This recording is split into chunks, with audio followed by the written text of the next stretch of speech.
நம்ம தலைவர் super star Rajinikanth அவர்கள் நடித்த ஜெயிலர் திரைப்படத்தை இப்போது ஜப்பான்லேயும் ரிலீஸ் பண்ண போகிறாங்க அப்படிங்கிறது தான் தலைவரோட ரசிகர்கள் மத்தியில் உற்சாகத்தை ஏற்படுத்தி இருக்கு.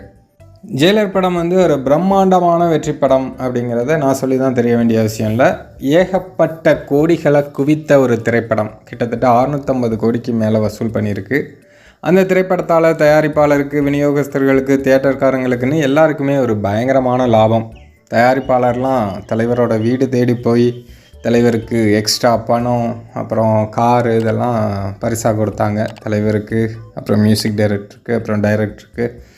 அது மட்டும் இல்லாமல் அந்த படத்தில் பணியாற்றிய படக்குழுவினர் எல்லாத்துக்குமே தங்க காசுகள்லாம் வழங்கியிருந்தாங்க. இதெல்லாம் எல்லாருக்குமே தெரிஞ்ச விஷயந்தான். இதை ஏன் சொல்கிறேன் அப்படின்னா, அந்த அளவுக்கு அது ஒரு பிரம்மாண்டமான வெற்றி படம். தமிழ் சினிமாவில் இதுவரையும் அவ்வளோ ஒரு லாபகரமான படம் வந்திருக்குமா அப்படின்னு தெரியாது. அந்தளவுக்கு ஒரு மிகப்பெரிய வெற்றி படம் தான் ஜெயிலர்.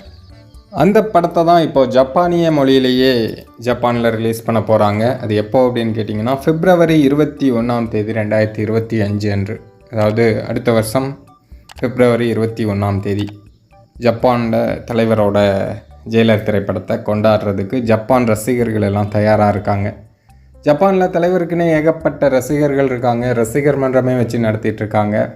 முத்து திரைப்படம் தான் ஒரு பிரம்மாண்டமான திரைப்படமாக இதுவரையும் ஒரு மிகப்பெரிய ரெக்கார்ட் படைச்சிருக்கு. இந்திய சினிமாவிலேயே ஜப்பானில் அதிகமாக கலெக்ட் பண்ண படம்னா அது முத்து திரைப்படமாக தான் இருக்கும். டான்சிங் மகாராஜா அப்படிங்கிற பேரில் அங்கே ரிலீஸ் பண்ணியிருந்தாங்க. இப்போது ஜெயிலர் படத்தை ஜப்பானிய மொழியில் ரிலீஸ் பண்ண போகிறாங்க. ஸோ இந்த படமும் கண்டிப்பாக ஒரு மிகப்பெரிய பிரம்மாண்டமான வெற்றி படமாக மாறும் அப்படிங்கிறதுல எந்த விதமான டவுட்டுமே கிடையாது. தலைவரோட ரசிகர்கள் அனைவருக்கும் அன்பு வணக்கம். நம்ம சேனலோட வளர்ச்சிக்கு நீங்கள் உதவணும் அப்படின்னு நினச்சிங்கன்னா, ஸ்க்ரீனில் தெரிகிற கூகுள் பே, ஃபோன்பே நம்பருக்கு உங்களால் முடிஞ்ச உதவிகளை பண்ணலாம். நீங்கள் பெருசாக தான் உதவி பண்ணணும் அப்படிங்கிற அவசியம் இல்லை. நீங்கள் கொடுக்குறது ஒரு 10 ரூபாயாக இருந்தாலும் நம்ம சேனலோட வளர்ச்சிக்கு அது மிகப்பெரிய உதவியாக தான் இருக்கும்.